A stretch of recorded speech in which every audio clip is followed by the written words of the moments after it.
Boa noite, gente. Boa noite. Que bom que a gente está aqui. Que bom que o Senhor tem estado no nosso meio, tem falado com a gente. Na última vez que eu estive aqui, final de dezembro, Deus colocou algumas coisas no meu coração, não deu para falar tudo, então eu deixei alguma coisa que eu achava importante, que não valia a pena falar de qualquer maneira, rapidamente, só por falar. Então, coloquei diante de Deus, falei: Senhor, se for para continuar esse assunto, então eu vou ter oportunidade, volto lá e falo que o Senhor está colocando no meu coração.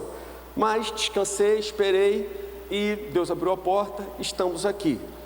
Eu queria ler com vocês o Salmo 37, versículo 4. Esse salmo, ele tem acompanhado a minha vida desde que eu conheci a Jesus, muitos anos. Como ele me encoraja, como ele me consola, como ele me motiva.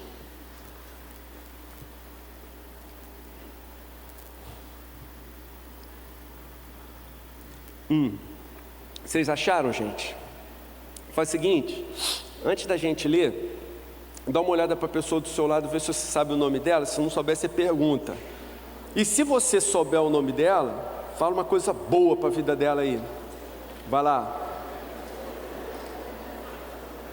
Se ainda assim a pessoa se recusar a sorrir, você faz assim nela. Beleza, gente. Então eu queria fazer uma oração com vocês. Senhor querido, fala com a gente mais uma vez, agora através da Tua palavra.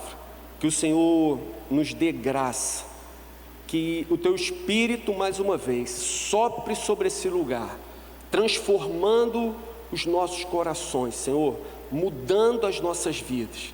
Desafia a gente, incomoda a gente, fala com a gente nessa noite, Senhor. Nós pedimos, agradecemos, em nome de Jesus. Amém. Então, gente, olha o que o texto diz. Salmo 37, versículo 4. Deleite-se no Senhor, e Ele atenderá aos desejos do seu coração. Deleite-se no Senhor, e Ele atenderá aos desejos do seu coração. Então, da outra vez que eu estive aqui, meu coração ficou muito marcado aquela história do intercessor, como Deus tratou com ele. E num primeiro momento que ele começou a orar, Deus falou para ele: olha, não ore por aquilo que você pode resolver. Então, ele estava orando por alguns pobres da vizinhança dele, para Deus lhes dar sustento. Então, enquanto ele orava, Deus falou com ele: não continue orando por esse assunto enquanto você não pegar o que você tem em casa e levar para aquelas pessoas se alimentarem. E ele fez isso durante muito tempo, ele esgotou todas as suas reservas econômicas com isso, ele deu literalmente tudo que ele tinha. E aí chegou num momento em que, já bem adiante da história dele, que Deus então lhe diz o seguinte: olha, agora eu não quero que você atue diretamente mais. No entanto, eu quero que você ore por aquela mulher que está no bar da esquina e se embriaga noite após noite. E aí ele começou a orar por aquela mulher, e na noite de Natal aquela mulher procurou a sua igreja, ali se entregou a Cristo, e Deus falou com ele: eu queria que você visse, Rose, como eu posso agir por meio da oração, sem a sua intervenção. Porque se eu ouvir a sua oração a respeito daquela mulher da esquina, eu posso ouvir sua oração pelos povos não alcançados. Eu posso ouvir a sua oração por pessoas que você jamais teria acesso, jamais teria contato. E aí eu disse que ali, à medida que eu li esse livro, isso tudo é apenas um resumo da última palestra. Então, eu disse que eu ao ler esse livro, eu vi como o Evangelho é tenso, como é sério, como ele exige esse comprometimento. Esse Rhys Howells, ele, no momento da sua biografia, ele comenta o seguinte: naquela época era muito comum ter inspetor de escola, inspetor de pátio de escola. Esses inspetores sempre foram muito mal vistos pelos alunos, porque a função dele era justamente observar o que o aluno está fazendo de errado no pátio, no corredor, e comunicar à diretoria, o cara que dedurava todo mundo. Então sempre foi, ele nunca foi muito bem visto, principalmente os rigorosos. Então Rhys Howells diz o seguinte: para ele, o Espírito Santo, algumas vezes, funcionava como um inspetor mais rigoroso que o mais rigoroso dos inspetores que ele já conheceu na vida. Talvez por essa sensibilidade que ele tinha, pelo fato dele perceber a presença do Espírito com ele constantemente, o mínimo desvio, ele sabia que o Espírito estava ao seu lado, se entristecia então no seu coração. Mas gente, olha só, eu quero abrir o meu coração com vocês. Eu também fico preocupado com essa visão Paul Walkeriana de Deus. Sabe como é que é? Você já deve ter assistido Paul Walker, não é? Aquele cara que sofre, tal, aquele Deus vingativo, aquela justiça implacável. De vez em quando, eu não estou dizendo que Paul Walker não é um homem de Deus, ele é, mas esse pessoal que só prega chicotada e pressão o tempo todo, etc. O que eu vi até hoje é que eu seria capaz de dizer todos, mas eu vou ser benevolente, vou dizer quase todos, em algum tempo, eles foram surpreendidos em pecados hediondos. Não estou dizendo que Paul Walker vai cair em pecado, que ele vive em pecado, que ele é hipócrita, cínico ou qualquer coisa assim. Mas essa visão desse Deus castrador, punidor, rigoroso, assim, a um dedo de virar um Deus extremamente mau, gente, é uma visão muito perigosa. Em 80, década de 80, surgiu um desses pregadores, chamado Jimmy Swaggart, que era exatamente o mesmo tipo de pregação, a mesma coisa, parece que o sermão é exatamente o mesmo. E lá pelas tantas ele chegou a dizer o seguinte: a juventude dos Estados Unidos tem solução, coloca um rifle na minha mão e me deixa usar, vocês vão me ver dar jeito da juventude americana. Esse cara, passados alguns anos, foi surpreendido num motel, numa orgia com 2 homens, tá certo?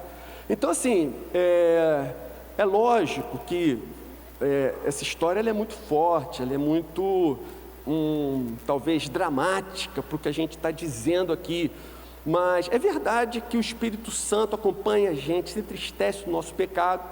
Mas o que eu queria comentar com vocês agora é que lá pelas tantas, no seu livro, o mesmo Howells, que diz que o Espírito Santo era mais rigoroso que o mais rigoroso dos inspetores escolares, ele diz o seguinte: o Espírito Santo é cheio de gracejos, percebe?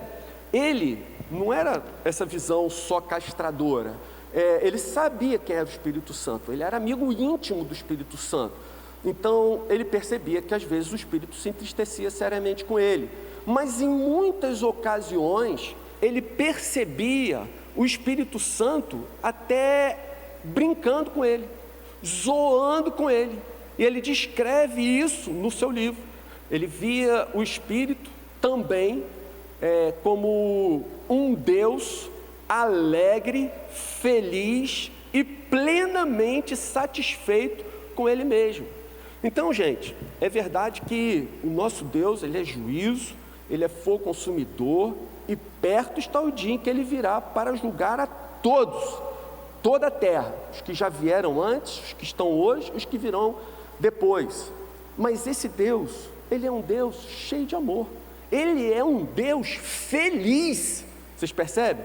Ou seja, não é um Deus que, uma vez que o homem veio a pecar, cair, se degenerar e rebelar, que esse Deus tenha ficado de mal com a vida, e agora ele fica esperando sua escorregadela para ele te castigar. Nosso Deus é um Deus plenamente feliz, é um Deus plenamente satisfeito. E eu nunca percebi o Espírito Santo assim, contando uma piada para mim, fazendo alguma coisa nesse sentido. Mas o Rios Halls, um homem que Deus usou para o grande avivamento do país de Gales, diz que ele com uma certa frequência via algo assim. Mas eu quero comentar com vocês o seguinte: eu achei muito interessante, quando eu fui estudar esse versículo, a palavra que foi traduzida por deleite. Deleite-se no Senhor e Ele satisfará aos desejos do teu coração. A palavra que foi traduzida por deleite poderia ser traduzida por divirta-se com o Senhor. Olha que coisa interessante, cara, divirta-se com o Senhor, se alegra com o Senhor, fica feliz com o Senhor. Então divirta-se com Ele. O que eu consegui imaginar de mais próximo disso foi Adão sentado no paraíso, e a Bíblia diz que Deus ia todo entardecer conversar com Arão. Eu comecei a imaginar, e agora qualquer coisa que se diga a respeito da conversa de Adão com Deus é mera especulação da minha parte, de qualquer outro que venha falar qualquer outra coisa, mas eu comecei a imaginar o que tinha nessa conversa. Então, certamente, Deus estava discutindo seus planos a respeito da construção de uma cultura que estava começando, e Adão era a origem, o princípio de tudo aquilo. Mas eu acredito, irmãos, que inevitavelmente devia surgir alguma zoação ali com Adão.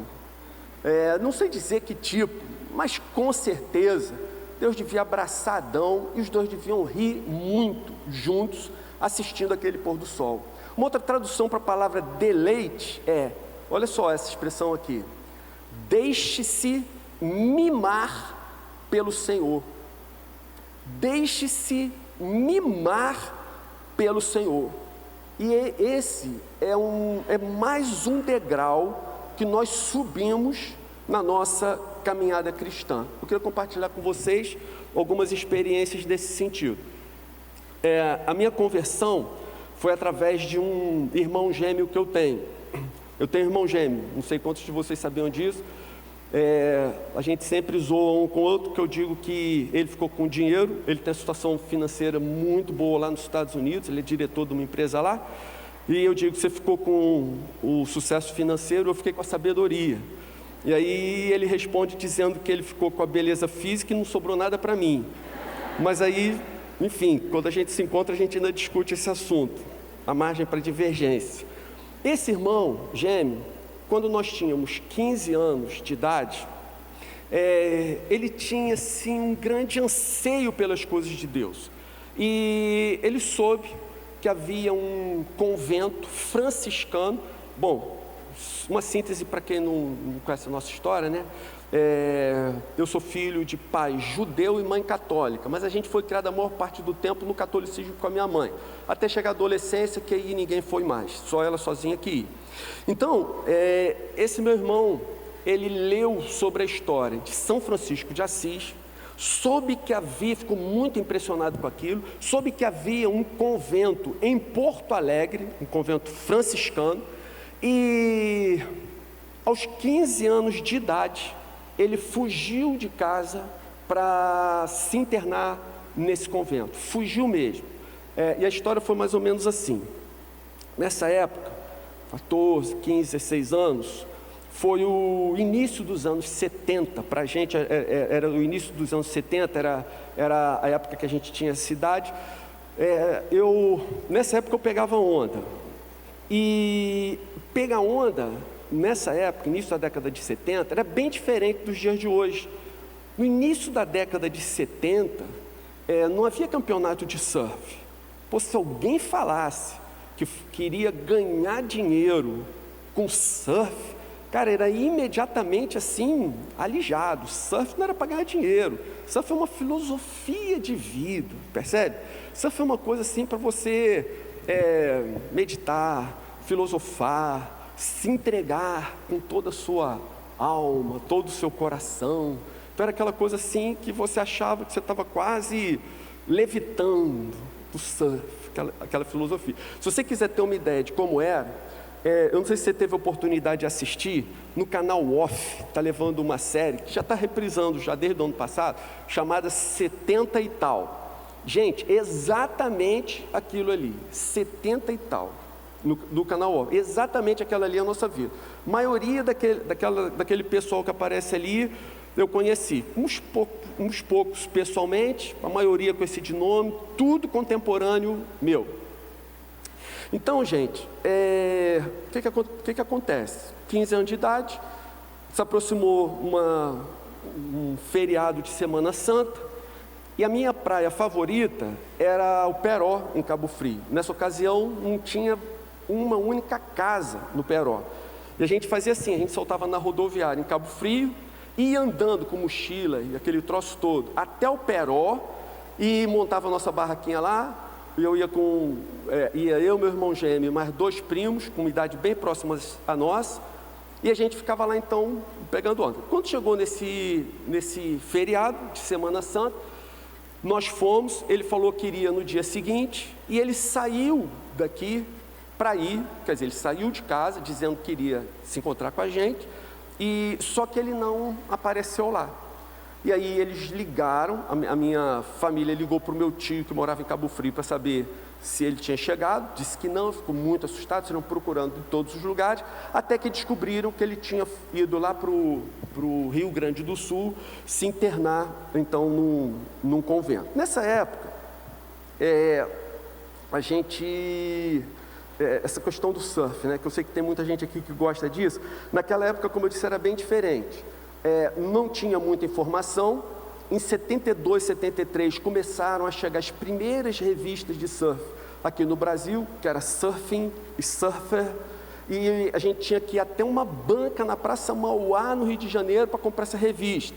E aí aconteciam umas coisas assim engraçadas, porque, surfer, você abria aquilo, você via lá aquelas ondas do Havaí, aquelas coisas de sonho, a gente começava a sonhar, imagina ir para o Havaí, imagina morar lá, porque o máximo de sonho que a gente conseguia sonhar aqui em Niterói, era ir para Saquarema, morar numa comunidade alternativa em Saquarema.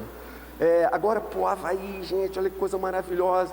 Aí, pela primeira vez eu vi um negócio estranho, o cara descendo na onda, parecia que tinha uma corda, amarrando o pé dele na prancha. A gente nunca tinha visto isso. Eu comecei a ler strep, como é que é isso e tal. Aí o que eu fiz? Fui na farmácia, comprei, sabe esse garrote de braço, para dar injeção? Comprei um pedaço de 2 metros daquilo, amarrei no pé, fui pro Peró. Gente, quando eu caí, a prancha foi, a prancha foi até areia, esticando aquele negócio. Falei, meu Deus, quando essa prancha voltar, graças a Deus arrebentou. Aí eu fui e fiz o seguinte, obra de engenharia, né? Eu deixei o garrote, mas botei um fio, uma corda de nylon dessa de pendurar de fazer varal para casa. Aí até um trecho, depois prendia na corda de nylon. Gente, às vezes a impressão que dava é que aquele troço ia arrancar o pé fora, porque era horrível, era tudo rústico, primitivo, era coisa que a gente via na revista e tentava imitar. Bem, só uns poucos ricos de Niterói conseguiam viajar para o Havaí, e o jeito era ficar então por aqui mesmo. Meu irmão voltou do Rio Grande do Sul, ficou decepcionado. Ele disse que o tal convento era uma edificação muito rica, muito suntuosa, mas que ficava localizado no meio de uma favela. E o que ele via lá, de uma maneira geral, era uma incoerência. Eram as pessoas comendo muito bem dentro e ajudando muito pouco quem estava de fora. Então conseguiram ligar para ele, convenceram ele a voltar, e se ele quisesse continuar com essa vida, meu pai até ajudaria, pagaria os estudos, etc. Mas ele desistiu e veio. Aos 19 anos, ele começou a estudar engenharia no Fundão, e estudou com um rapaz que era membro da Betânia. E esse rapaz da Betânia convidou meu irmão para ir num retiro. Gente, no retiro aconteceu alguma coisa que o meu irmão voltou totalmente diferente. Não precisa nem dizer para vocês que eu e os primos, que andávamos sempre juntos como irmãos, a gente zoou o tempo todo, né? Que era mais ou menos assim, Fernando, quis ser freio, não deu para ser feio, agora tu virou crente, Pô, não dá para você ser normal, cara? Pô, vamos fazer as coisas aí como uma pessoa normal e tal. Mas aí ele foi ao retiro, voltou diferente, e a gente via que ele estava diferente. Então nessa época, eu estava vivendo assim um drama existencial muito grande. Acho que a maioria aqui que teve a oportunidade de viver um período da sua vida sem Jesus, sabe o que é? Aquele buraco na alma, aquela ansiedade quando chega sexta-feira à noite, o que a gente vai fazer? Vai acontecer, e aí não acontece nada, e o buraco só aumenta, e a tristeza, não tem o que satisfaça, não tem o que te deixe feliz, nada dava alegria. E nessa época, gente, eu ainda me jogava nas ondas, e eu pensava assim, gente, eu vou me jogar, porque ou as pessoas vão ver que eu tenho alguma coragem e vão me dar algum valor, ou diante da minha crise, se eu morrer, gente, talvez isso seja uma coisa boa mesmo. E ali, por essa época então, que o meu irmão tinha estado no retiro, voltou, aí ele me disse o seguinte, eu me lembro o dia, o local, a hora e as palavras que ele me disse. Ele falou assim, Henrique, Jesus ressuscitou, Ele está vivo, e o que você precisa é se encontrar com Jesus. Não Jesus que a gente viu até agora aqui dentro de casa, mas o Jesus que ressuscitou e está vivo. E ele ainda argumentou, se Jesus está vivo, você pode se encontrar com Ele, é só você pedir. Ele vai se manifestar a você. Gente, ele falou isso com uma unção e uma autoridade tal, que eu passei a ter a sensação de que eu ia virar numa esquina, eu ia encontrar com Jesus. Uma coisa maravilhosa, demais. Então, ele me convidou, eu fui na igreja com ele. Quando eu botei o pé ali na igreja, gente, era um grupo que devia ter 15, 20 jovens, numa quarta-feira à noite, lá na igreja Betânia, onde funcionava a escola de pastores, que antes era a igreja. Eu botei o meu pé ali e falei, gente, aqui é o meu lugar, eu vou ficar aqui para sempre. E aí aconteceu um outro fato. Meu irmão, então, depois que eu já estava firme, lá na igreja, frequentando, indo toda quarta-feira e todo domingo, ele virou para mim e falou, olha Henrique, você tem que buscar o batismo com o Espírito Santo, você precisa buscar o batismo com fogo, é uma coisa difícil de explicar. Ele falou, eu nunca vi, e eu não sei te dizer exatamente o que é, como acontece, mas você precisa buscar isso para a sua vida. E eu tentava saber, mas o que é isso? Como é que faz? Pede para quem? Como é que eu vou agir? Enfim, eu quero. Gente, isso é meio subjetivo mesmo, né? Então a gente agora aqui está falando de um batismo com fogo, o fogo do Espírito. Não é algo que possa ser simulado, não é algo que possa ser forjado. Então, com a mesma disposição que eu me jogava nas ondas, eu comecei a orar pedindo aquilo, mesmo sem saber o que era, mesmo sem saber como conseguir. Agora, convertido, eu queria tudo de Deus. Se eu não sei o que é isso, mas se é do Senhor, e se eu posso ter nessa vida, eu quero ter. Se aproximou outro retiro, fevereiro de 78. O retiro aconteceu numa cidadezinha muito pequena. Hoje em dia ainda é pequena, mas naquela época quase não existia, chamada Mauá. E era bem diferente o retiro naquela época dos nossos retiros hoje. Naquela época, aquele retiro era assim, não tinha banheiro para homens. Sabe como é que é? Peraí, você falou certo, Henrique, eu entendi bem. Não tinha banheiro? Não tinha banheiro para homens. Então aqui na igreja a gente ainda fala que tem um banheiro para homem, que é pouco, mas naquele retiro não tinha nenhum banheiro para homens. Então assim, só tinha um banheiro que era para as meninas. E homem? Homem tinha um riacho perto, os caras tinham que resolver o problema deles lá. À noite, quando a gente dormia, era um colado no outro dormindo no chão, e a gente via ratos passeando nas treliças de madeira do telhado. O fogão era lenha, os próprios jovens tinham que fazer de tudo, eles descascavam legumes, limpavam a casa.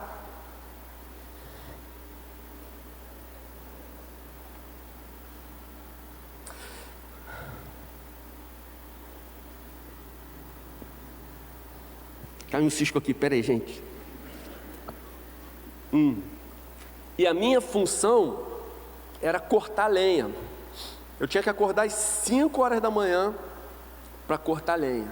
Mas eu acordava às 5 horas da manhã e, gente, nunca vou me esquecer daquele retiro. Era um frio terrível em Mauá, mas eu acordava ainda meio escuro, começava a procurar lenha, saía para cortar e tal. Gente, eu fazia isso chorando, comovido, porque o sentimento que me vinha ao coração ali naqueles dias, o tempo todo era: quem sou eu para cortar lenha para esse povo santo, para esses crentes, para a família de Deus? Então esse era o sentimento o tempo todo no meu coração, no coração de alguns daqueles jovens que estavam ali. Acredito que deviam ser 30, 40 no máximo. Era tudo muito precário, mas a presença de Jesus era intensa, era maravilhosa, o tempo todo. Gente, tinha umas pessoas absolutamente doidas ali naquele retiro, mas Jesus fazia toda a diferença. Nessa época eu já fazia uma leitura diária, sistemática da Bíblia. Então chegamos como eu estou falando, do retiro de carnaval. Aí no sábado eu li Lucas 9, no domingo eu li Lucas 10, na segunda-feira eu li Lucas 11, que fala de oração. Era 6 de fevereiro de 1978.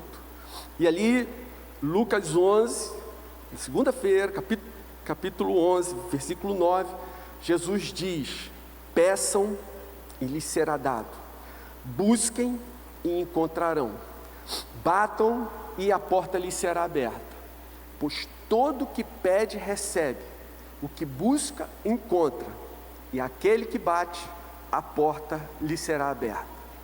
Qual pai entre vocês, se o filho lhe pedir um peixe, em lugar disso lhe dará uma cobra? Ou se pedir um ovo, lhe dará um escorpião? Se vocês, apesar de serem maus, sabem dar boas coisas aos seus filhos, quanto mais o Pai que está nos céus dará o Espírito Santo a quem o pedir. Eu falei: Senhor, eu quero isso mais do que tudo na vida. Senhor, me dá do teu Espírito. E aí o culto daquela noite começou assim, bem complicado. A jovem que dirigiu o culto estava totalmente desconectada. Imagina, tá certo, era pouca gente, 30, 40 pessoas, como eu falei, mas ela dirigindo um culto e zoando, brincando, fazendo piada. Não é um louvor descontraído, ela estava mesmo desconectada e zoando, totalmente fora do espírito. E ali uma senhora da igreja Betânia, mãe de um dos irmãos que estavam lá, ela tinha ido como adulta responsável pelo retiro. Lá pelas tantas ela ficou de pé, começou a orar. E aí uma oração assim, de choro, assim, se lamentando pelo que estava acontecendo ali, pela falta de temor das pessoas que tinham ido ali, para que Deus tivesse misericórdia e derramasse do seu espírito e tal. E aí, gente, pela primeira vez na minha vida, eu vi uma pessoa orando numa língua que eu nunca tinha visto antes, nunca tinha ouvido, nem sabia que existia.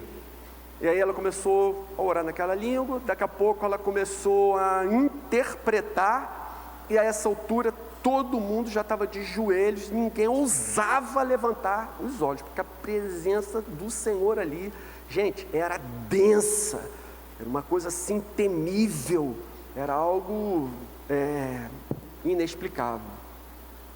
E aí ela se vira e fala: olha, Deus me deu uma visão, 2 rapazes aqui trouxeram maconha para o retiro, assim que acabar vocês me tragam a maconha, porque senão eu vou contar para todo mundo aqui quem são os 2 e nós vamos levá-los para tomar o ônibus e voltarem para o Rio ainda essa noite.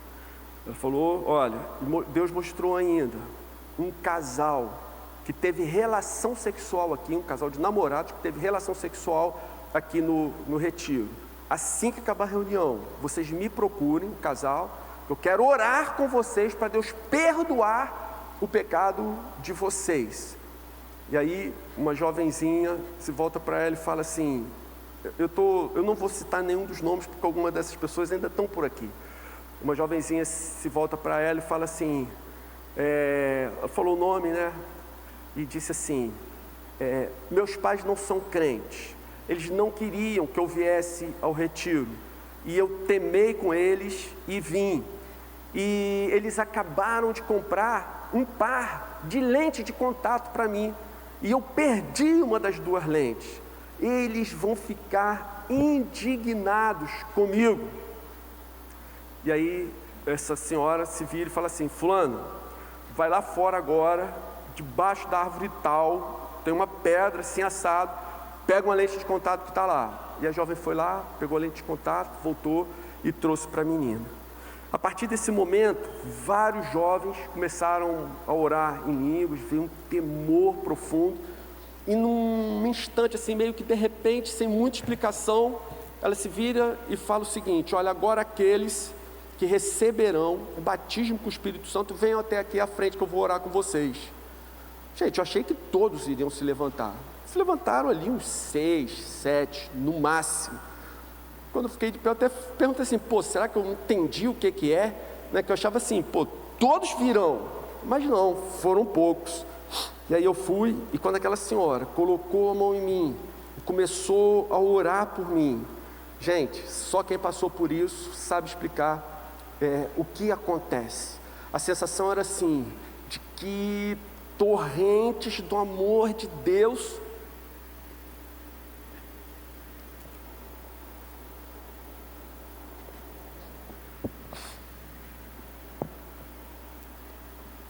vinham sobre a minha vida.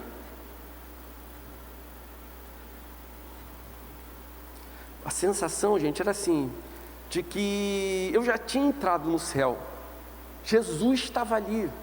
É uma coisa assim, Senhor, nem as mais tremendas emoções desse mundo chegam perto do que o Senhor pode fazer por nós, do que pode acontecer com a gente.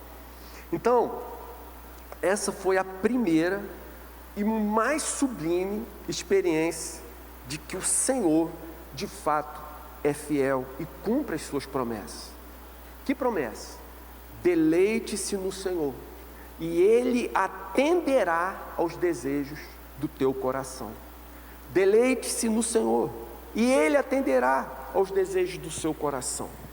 Eu vou dar um salto aqui na história, que eu já contei para vocês da última vez. Fiquei desempregado, fui para Marinho, Trafértil, Texaco. Aí eu saí da Texaco para trabalhar numa missão, no meio da fábrica de Acari. Aí, gente, comecei o meu trabalho aqui no Oceânico, a partir de um pequeno grupo. Em 1999, eu trabalhava na Betânia, na escola de pastores e aqui no Oceânico, ficava de um lado para o outro. Naquela época, não era muito comum as pessoas terem notebooks. O notebook era uma coisa assim muito cara.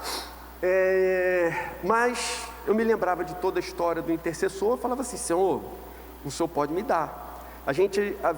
Quando eu saí da engenharia para o ministério, a gente teve que cortar tudo em casa, tudo. Ficaram algumas poucas despesas básicas que não tinha como cortar mais. A gente vivia muito apertado. Imagina se eu ia ter coragem de dizer para a Fátima que por eu trabalhar na Betânia, no Oceânico, na escola de pastores, eu precisava comprar um notebook. Eu fiquei na minha, mas lá pelas tantas, eu recebi junto com o jornal um prospecto de meia página, que vem avulso, encartado dentro, de um notebook da Toshiba, que ia ser vendido no Ponto Frio. Aí eu olhei para aquele notebook e falei assim, Senhor, eu creio que o Senhor pode me dar um desse. Eu não sei como, mas eu creio que o Senhor pode me dar um desse. E aí, gente, eu fiz uma coisa assim, que eu nunca fiz na vida, mas naquela vez eu fiz. Eu peguei aquele papel, botei na minha mesinha de cabeceira. Todo dia que eu ia deitar, eu falava, Senhor, eu sei que tem coisa mais importante para eu orar, mas eu sei que o Senhor pode me dar um desse. Durante quase um ano, aquele papelzinho ficou lá, e toda noite eu orava por aquilo. Aí chegou o dia 31 de dezembro de 99. Foi um ano antes da igreja ser organizada. Então, nessa época, em 99, a gente fazia aquela vigília do dia 31 para virar o ano juntos, oração, aquele negócio. E aí, antes da gente vir para o culto, por volta de 8 horas da noite, uma irmã da igreja me liga e fala: pô, eu queria conversar com você e com Fátima. Vocês poderiam chegar um pouco antes do culto lá, que eu precisava conversar com vocês? Gente, uma irmã amada, preciosíssima, super querida. Uma irmã que não é conhecida por ter muitos recursos financeiros.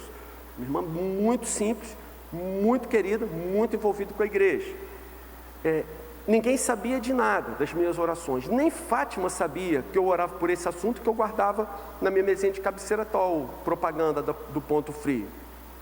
E aí nos encontramos lá na igreja, aí essa irmã nos disse: Fátima, eu pedi para você vir junto com o Henrique aqui, porque nessa semana eu ganhei uma ação que esperava já há muito tempo.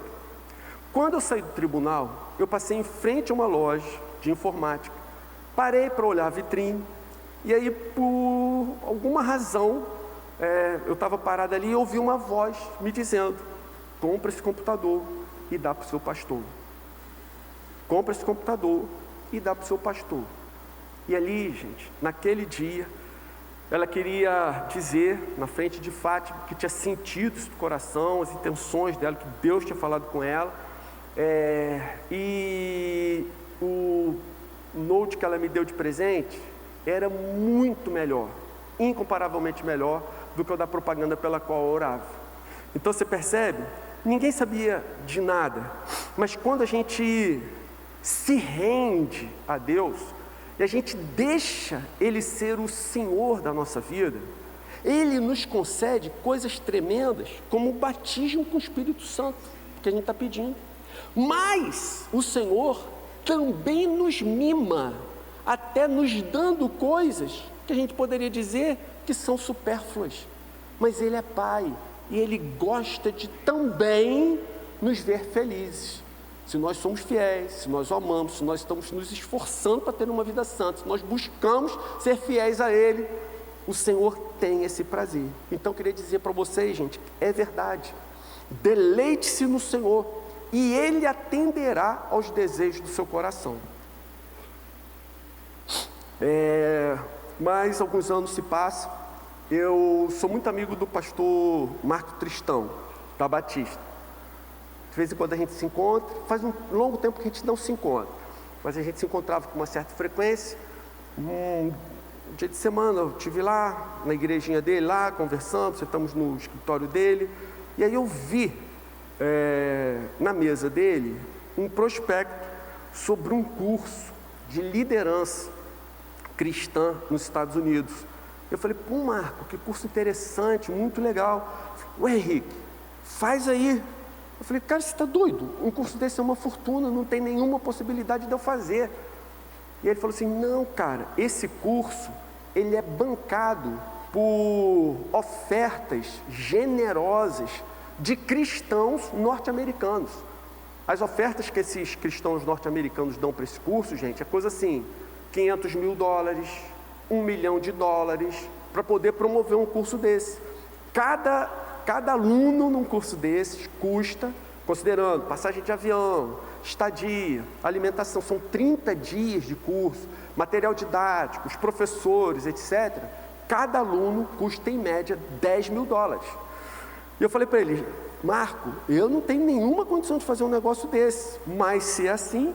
Ele falou: Henrique, você acha que sustenta uma entrevista em inglês por telefone?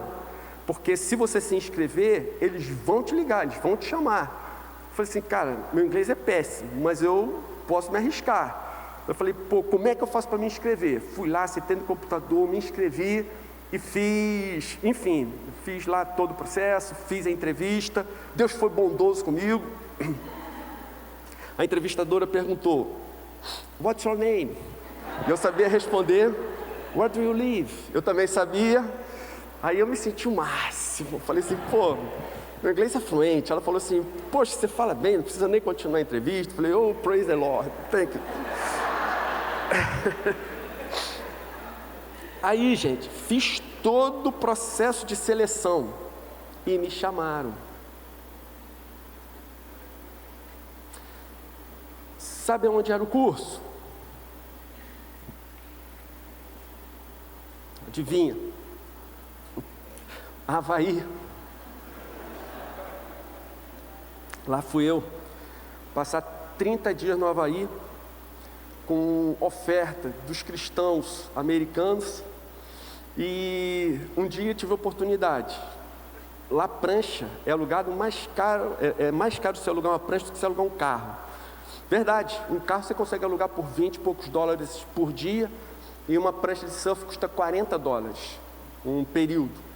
E aí alugamos uma prancha, lá em Maui, eu cheguei a pegar um ondinha mesmo, 30 centímetros, mas no que eu estava em cima daquela prancha,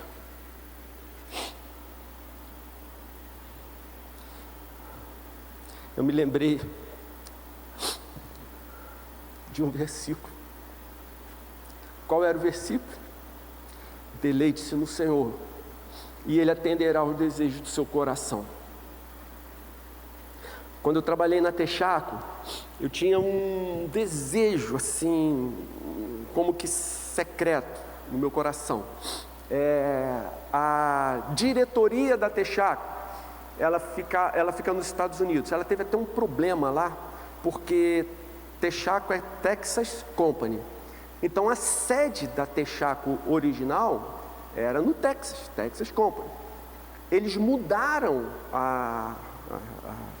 o edifício sede deles para um lugar chamado Coral Gables. E isso deu um problema gravíssimo nos Estados Unidos. Eles acharam que aquela companhia estava traindo Texas é que são os produtores de petróleo, teve um problema enorme. Mas o que acontece? Enquanto eu trabalhava na Texaco, toda vez que é diferente do serviço público, empresa privada é diferente, tudo é mais fácil, é mais dinâmico, é mais rápido, é menos, vamos dizer assim, enrolado. Os irmãos que trabalham no serviço público, vocês entendem, né, o que eu estou dizendo. Tem muito mais agilidade. Então era assim, se alguém fizesse um bom trabalho e fosse ser premiado ou promovido, ia a Coral Gables receber o prêmio e receber a sua promoção. Nem cheguei nesse ponto da história, já estou chorando. Mas que droga! E aí, gente, a gente fez um trabalho lá, muito interessante na época, e de fato a gente ia ganhar o prêmio. E aí a equipe toda, mas lá pelas tantas, o de sempre, contenção de custo, vai só uma pessoa, e quem que vai? É lógico, é o chefe. Aí o chefe foi a Coral Gables, né? Era a minha oportunidade de Coral Gables, mas não fui, o chefe foi.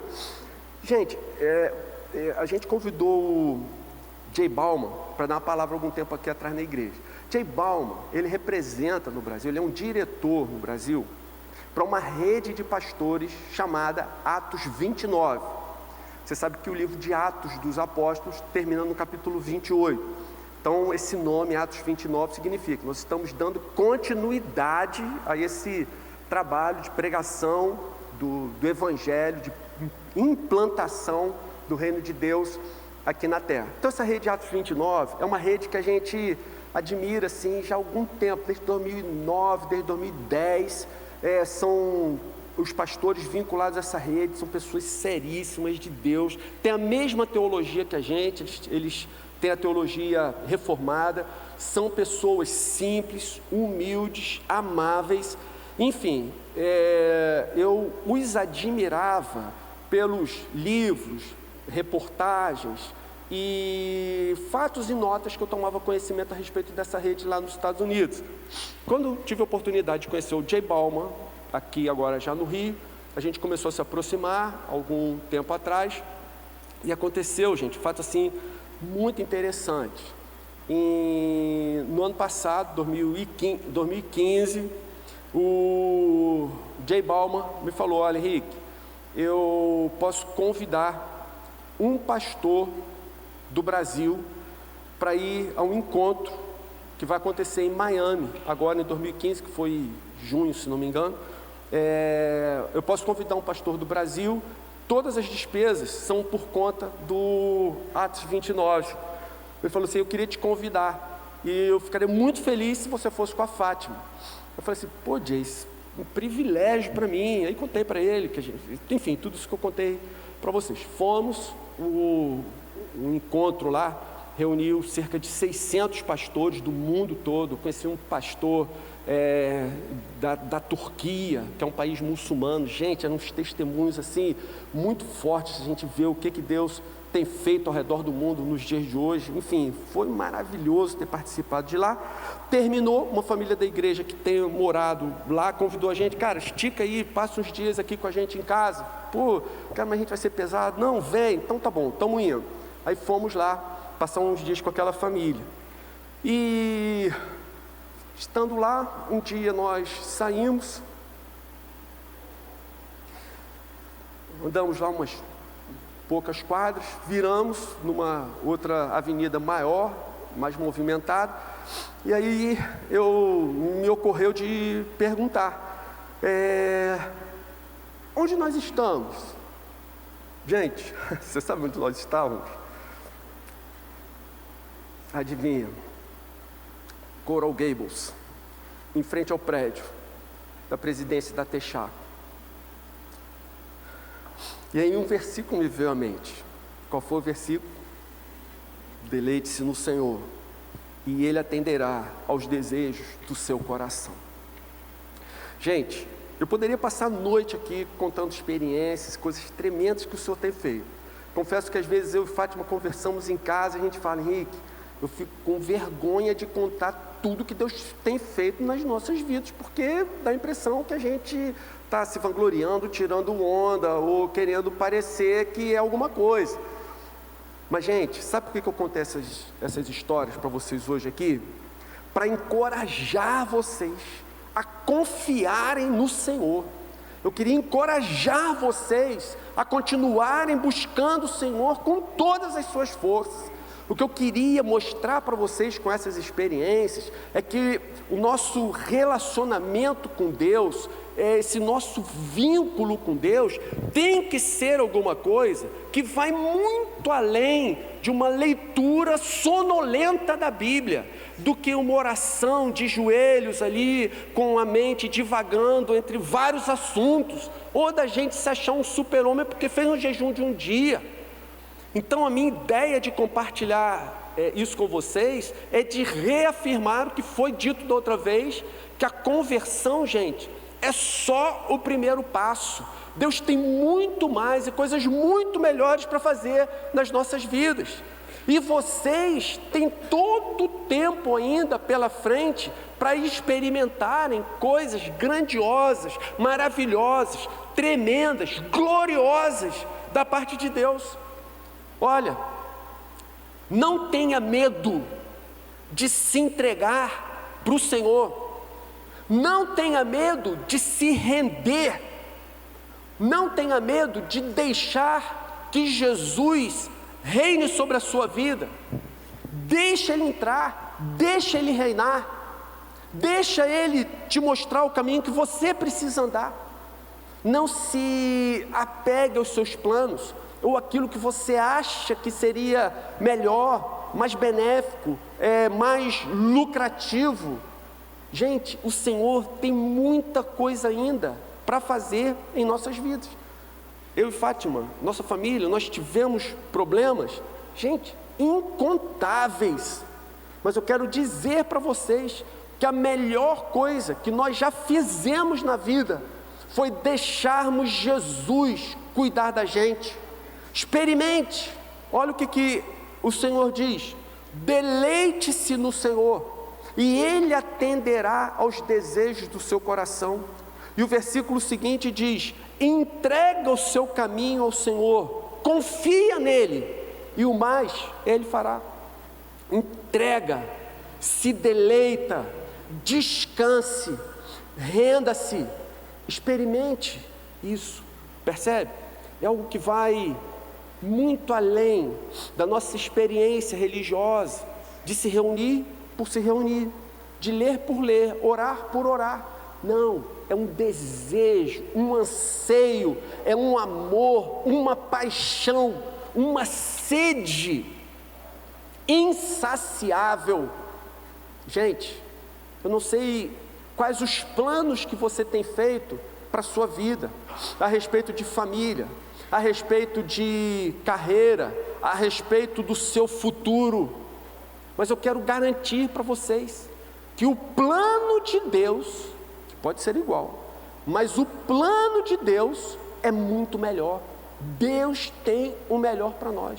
Deleite-se no Senhor, deixe-se ser mimado pelo Senhor, brinque com o Senhor, divirta-se, alegre-se no Espírito com o Senhor.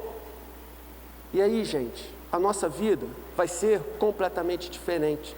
Os problemas virão, mas a gente passa por eles com segurança, confiança, convicção. A presença de Jesus, ela supera todo e qualquer temor, medo, apreensão a respeito do presente e do futuro. Deleite-se no Senhor e Ele atenderá aos desejos do seu coração. Você pode dizer amém? Vamos orar?